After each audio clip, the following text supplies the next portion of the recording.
자, 안녕하세요. 저번 수업 잘 기억하죠? 고대부터 중세, 르네상스, 바로크와 로코코까지 했었습니다.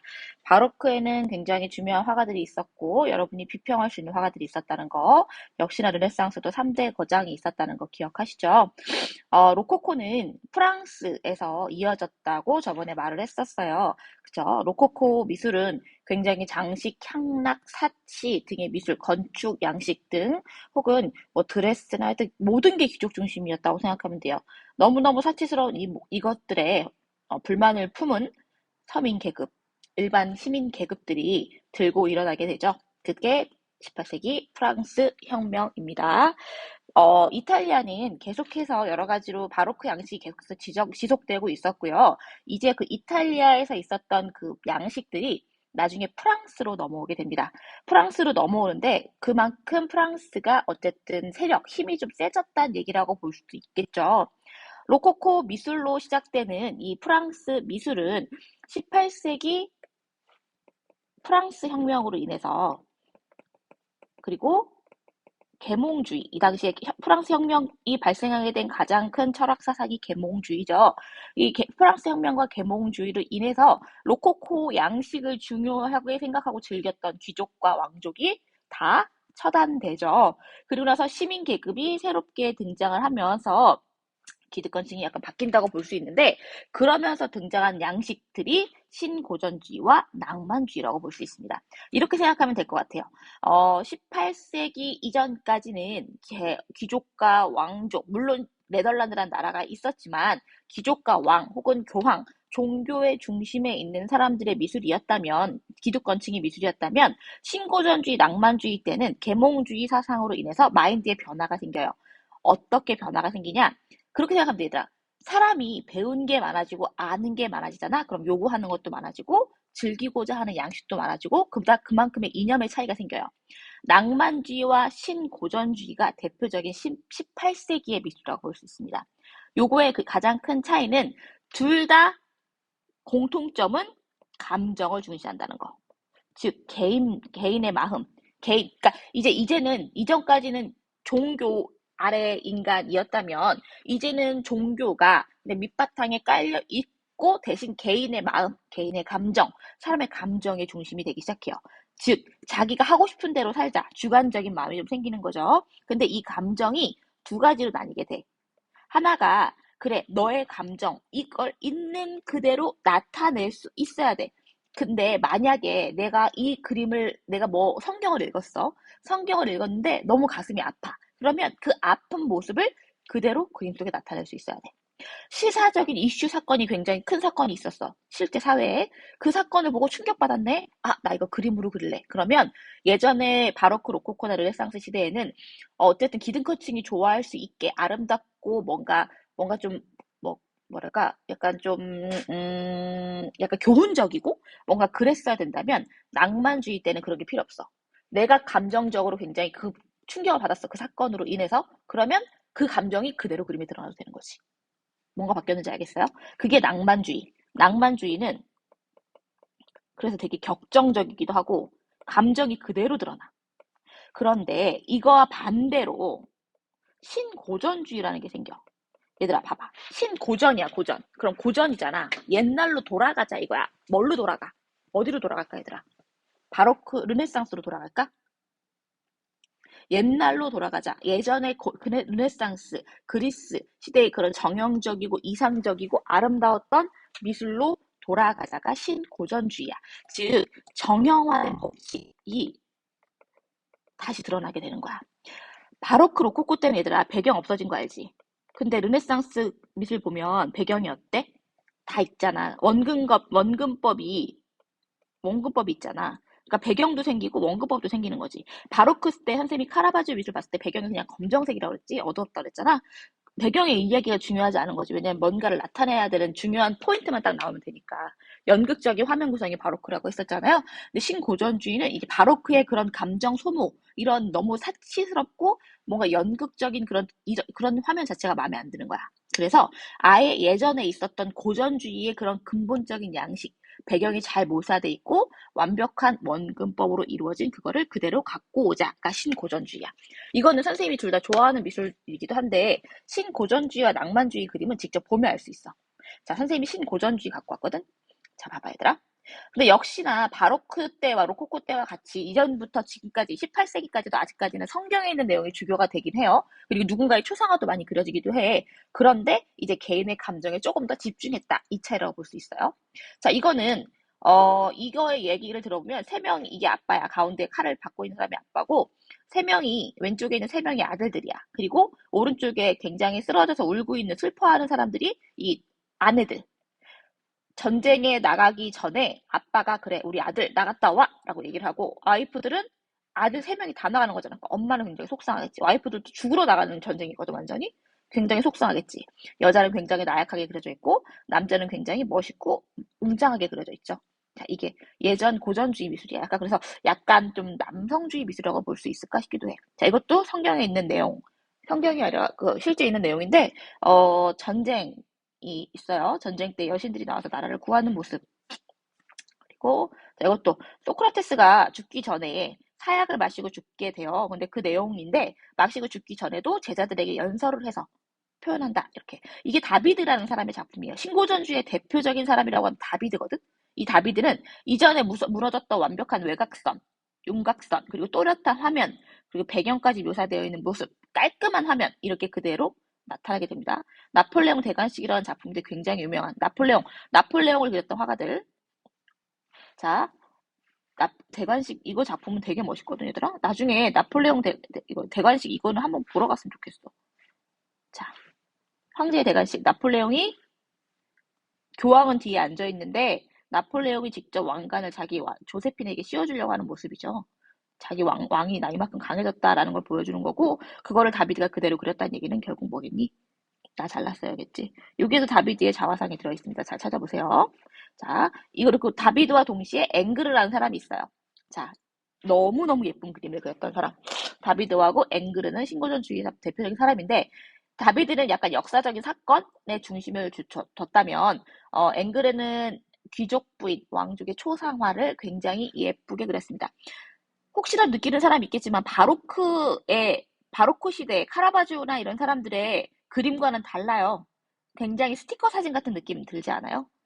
약간 굉장히 딱딱한 격식 있는 예전에 고대에 사라졌던 고대의 법칙, 고전주의 법칙이 그대로 드러난 미술이라고 생각하시면 됩니다. 자, 이게 신고전주의 미술이에요. 신고전주의와 동시에 낭만주의 미술 한번 볼게요. 낭만주의 선생님이 뭐라고 그랬어? 되게 감정적이라고 그랬죠?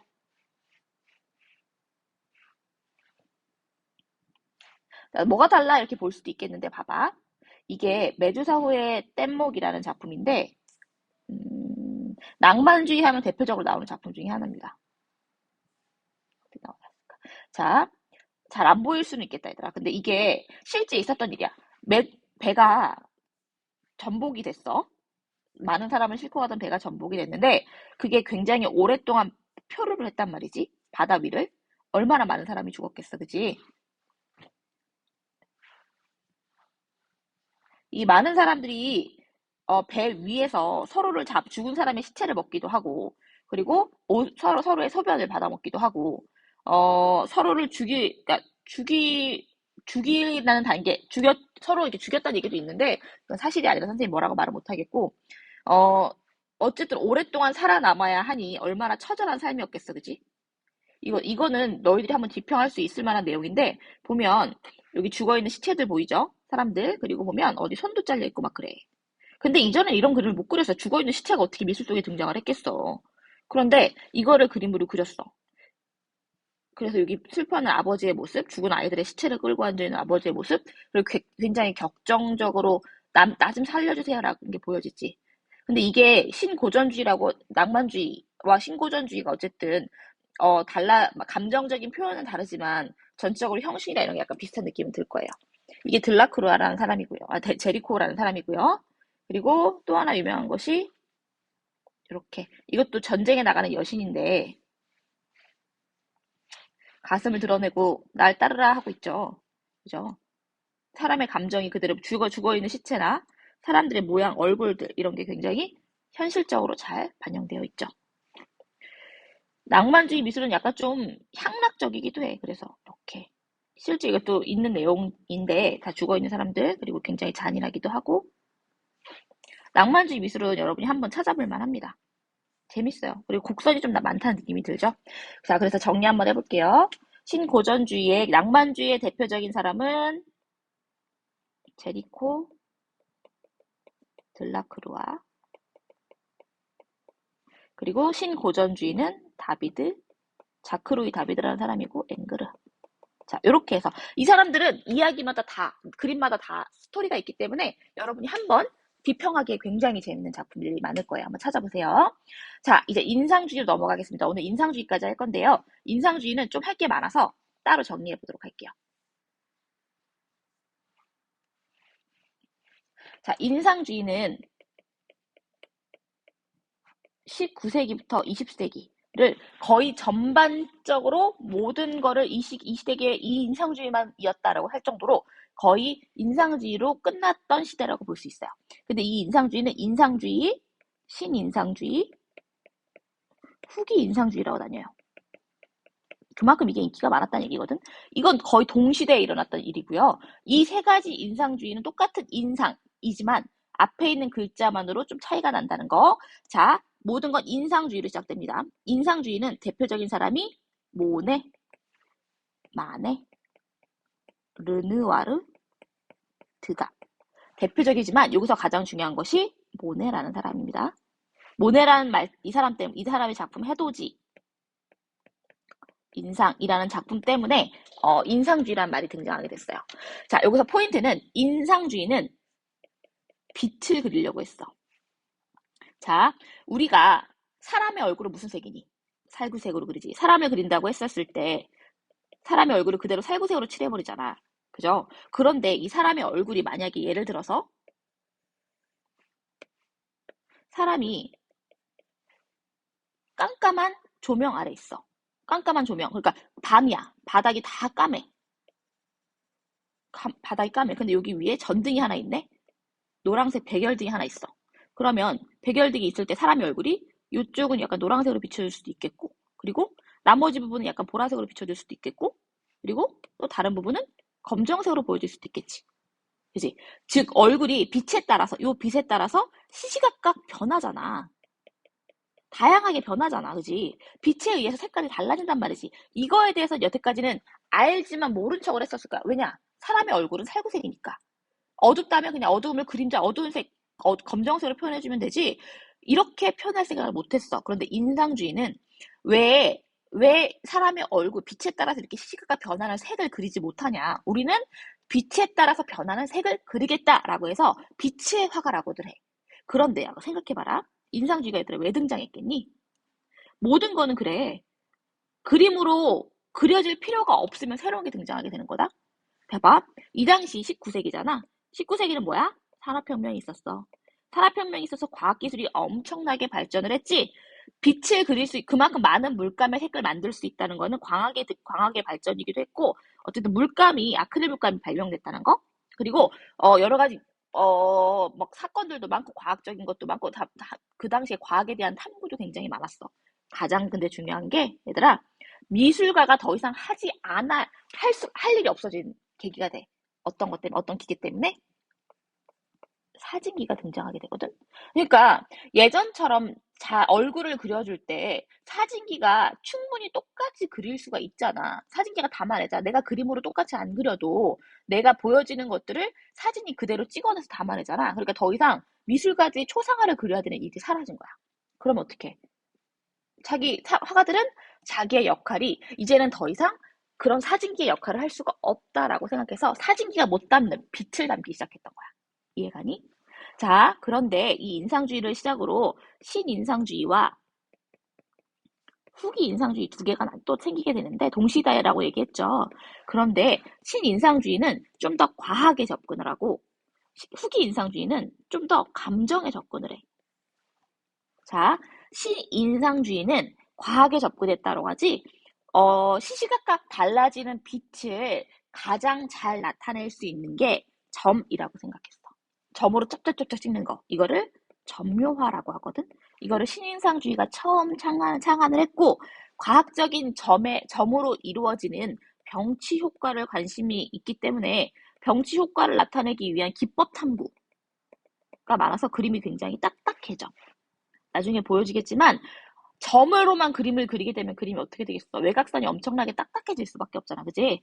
자, 후기 인상주의는 똑같이 빛을 그린 건 다 똑같아. 신인상주의, 얘네들 모두는 빛이야, 얘들아. 빛이라는 건 모두 갖고 가는 거야. 근데 후기 인상주의는 감정이 들어갔다 그랬지? 시시각각 변하는 그림 자체는 약간 모네, 르누아르, 드가처럼 그리지만 거기다가 개인의 색깔을 그대로 집어넣어. 자, 대표적으로 누가 있을까? 너희들이 혹시 알고 있는 고흐와 고갱이 후기 인상주의고, 신인상주의는 세라와 세잔이라는 사람입니다. 자, 지금 여기 있는 사람들을 3명 화가들 있죠? 화가들, 이거 화가들은 지금 작품으로 바로 보여줄게요. 처음에 인상주의가 등장할 수 있었던 배경이 되는 모네의 그림 보겠습니다. 모네의 그림. 여기서 이 그림이 살롱전이라고 해서 당시에 미술관에 전시가 되면서 굉장히 어떻게 보면 얘들아 터치밖에 없는 그림이잖아. 그치? 예전에 너희들이 봤던 하다못해 신고전주의, 낭만주의 그림만 봐도 딱 떨어지는 그림이었다면 요건 약간 추상화가처럼 이렇게 붓으로만 덕지덕지 발라 뭐 느낌이 들지. 사람들이 어쨌든 굉장히 이거는 혐오하는 말로 했던 말이었어. 인상주의라는 말 자체가 시작된 것이. 이것은 그냥 인상을 그려놨을 뿐이다. 형태가 없다. 이렇게 된 거거든. 자, 보면 너희들이 느낄지 모르겠지만 얘들아 배가 이렇게 그려져 있다는 게 말이 안 돼. 그릴 수가 없었던 거지. 터치, 풍경 이렇게 안 그려졌어. 절대. 그리고 이 사람의 작품을 보면 연꽃인데 얘들아 멀리서 봤을 때 연꽃처럼 보이잖아. 연꽃처럼 보이잖아. 근데 가까이서 보면 그냥 빛밖에 없어. 그냥 터치. 멀리서 보면 형태가 보이지만 가까이서 보면 터치로밖에 이루어지지 않았거든. 이것도 그래. 자, 멀리서 보면 여자가 서 있죠. 근데 가까이서 보면 눈, 코, 입도 잘 안 보여요. 그리고 얼굴이 파란색이 들어가 있어. 그치? 초록색도 있고. 이게 말이 안 됐던 거지. 가까이서 보면. 그래서 어떻게 보면 되게 뭐 인상주의라는 작품이 어떻게 보면 굉장히 다른 사람들 눈에는 별로였었던 것 같아 당시에는. 근데 어떻게 보면 대박이다. 이렇게도 그림을 그릴 수 있구나라는 생각이 등장하게 된 거죠. 그래서 인상주의 미술 보면 색이 우선은 너희들이 알고 있는 색과 굉장히 다르다는 느낌 안 들어요? 옛날에 우리 막 약간 고동색, 어두운 색 고전주의 미술이 거의 그랬다면 인상주의 미술은 이렇게 굉장히 순색, 화려해집니다. 그죠? 자, 신인상주의는 세라라고 했죠. 세라가 대표적이라고 했었죠. 세라의 그림을 보면 자, 이게 모두 점이야, 얘들아. 점점점점 보이는 게 다 점이야. 점으로 그리다 보니까 어때? 점으로 그렸지, 다. 그러니까 외곽선이 여기선 잘 안 느껴질지 모르겠지만 사람의 동작 자체가 굉장히 뭔가 고정되어 있죠. 딱딱하게 마네킹처럼. 왜냐면 점으로만 이루어지니까 어쩔 수가 없어. 곡선을 나타낼 수가 없는 거지. 또렷하게 어쨌든 선이 보여야지만 형태가 나오니까. 이게 세라. 세잔의 그림도 있는데 얘들아 세잔은 풍경을 되게 많이 그렸거든요. 한번 찾아보세요. 자, 그 다음에 마네, 르누아르, 드가 다 있는데 여러분이 직접 찾아보세요. 마네 그림. 마네 그림 선생님 제일 좋아하는 작가예요. 되게 모던해. 이 당시인데 1800년대인데 엄청 모던하지? 이 사람은 검정색을 되게 잘 쓴 화가인데 이전에는 여러분이 검정색을 많이 썼을 거라고 생각했는데 검정색을 많이 안 썼거든? 검정색은 어쨌든 쓰면 안 된다는 색깔을 많이 했었단 말이야? 근데 이 사람은 굉장히 모던한 그림을 많이 그렸어. 하지만 너희들이 봤을 때 이게 뭐 인상주의라고 할 수 있잖아. 검정색을 썼다는 것 자체가 인상주의야, 얘들아. 이렇게 어두운 색을 그동안 잘 안 만들어냈지. 그리고 어떻게 보면 굉장히 평면적으로 보이잖아. 이런 평면적인 그림 자체가 이전에는 안 그려졌었어.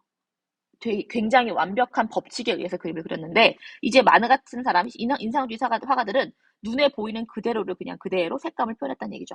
배경이 안 보이니까 그냥 검정색을 밀어버린 거야. 근데 예전 같은 그림 어떻게 했겠어? 다 하나하나 안 보여도 상상해서라도 그려놓겠지. 자, 그리고 여러분이 알고 있는 후기 인상주의로 가면 고흐 가볼까요? 선생님 고흐가 왜 인상주의인지 모르겠어요 라고 생각하실 텐데 너희들이 너무 많이 봐서 그렇지만 얘들아 밤하늘의 별을 이렇게 형태 없이 일그러져 있게 그릴 수 있는 건 인상주의밖에 없어. 밤하늘을 그렸다고 하더라도 옛날 고전주의 화가들, 인상주의 이전의 화가들은 완벽한 형태, 색깔만 어둡게 썼을 거란 말이지. 그런데 고흐는 덕지덕지 물감을 쳐 발라가면서 빛을 표현했죠, 그대로. 자, 이것도 노란색으로 이렇게 보여지는 게 말이 돼? 안 되잖아, 그치? 근데 그만큼 밝은 조명 아래 이렇게 보였다. 본인이 빛에 의해서 보여진 그대로로 그려진 거지. 근데 얘가 왜 감정적이냐고 하면 고흐만의 이런 색깔이 아니라 배경 터치 보이죠? 꼬불꼬불한 약간 기괴한 듯한 모양의 터치. 그리고 일정 부분 약간 정신착란 증상이 일어날 것 같은 보이는 이런 터치. 이런 것들. 그래서 얘기는 개인이 고흐가 그 당시 굉장히 힘들게 살았잖아. 그치? 고흐의 마음이 그대로 드러나 투영된다고 해. 이전 그림은 그냥 빛을 덕지덕지 발랐다는 느낌이라면 얘는 일정한 방향으로 뭔가 계속 반복되잖아. 이게 정신착란한 사람들이 많이 일어나는 거라고는 하대. 근데 이렇게 그림 그렸다는 거? 그럼 고갱은 뭐가 다를까, 얘들아? 고갱도 후기 인상주의잖아. 고갱은 되게 밝아. 얘는 원주민들을 되게 많이 그렸거든. 자, 타이키 원주민들. 얼굴 색깔 보면 다르죠? 초록색이 웬 말이야. 얼굴에 초록색이 들어간다는 건 상상이 안 가는 거라니까, 얘들아. 이렇게. 자, 고갱. 그러니까 개인의 개성이 많이 드러나게 돼. 자, 포인트 선생님 하나 더 적자. 후기 인상주의는 개인의 생각, 개성. 아주 아주 중요합니다.